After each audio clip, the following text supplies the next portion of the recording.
پاکستان میں؟ کوئی نہیں توڑا، پی ٹی آئی خود اپنے اس گناہ کے بوجھ تلے بکھر رہی ہے جو اس نے 9 مئی کو کیا ہے۔ اور ویسے بھی پی ٹی آئی جو ہے وہ کبھی بھی ایک فطری جماعت نہیں تھی، اس کے اندر 2018 میں ان سب لوگوں کو تب بھی لایا گیا تھا ان کی مرضی کے خلاف۔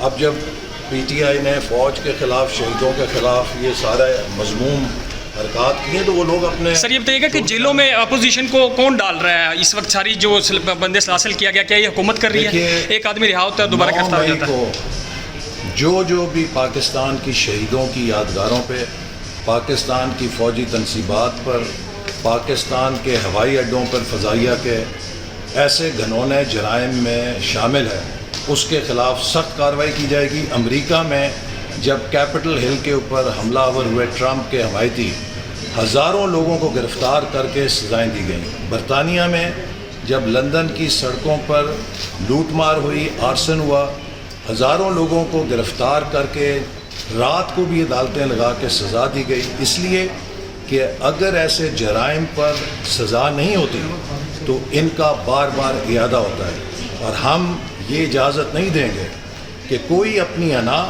اور سیاست کی سزا پاکستان کی مسلح افواج، پاکستان کے شہداء، پاکستان کے ایٹمی پروگرام کو دے، اور کسی کی انا پاکستان کی ریاست اور پاکستان کے اداروں سے بڑی نہیں ہے۔ کوئی کسی سے زبردستی سیاست نہیں چھڑوا سکتا۔ ہم سب نے جیلیں کاٹی ہیں، انہوں نے تو 4 دن جیل دیکھی ہے نا، ہم نے مہینوں سالوں جیل دیکھی ہے، ہم سے تو کوئی ہماری سیاست نہیں چھڑوا سکا، تو لہٰذا اگر کوئی سیاست چھوڑا ہی اس کا اپنا... سر ایک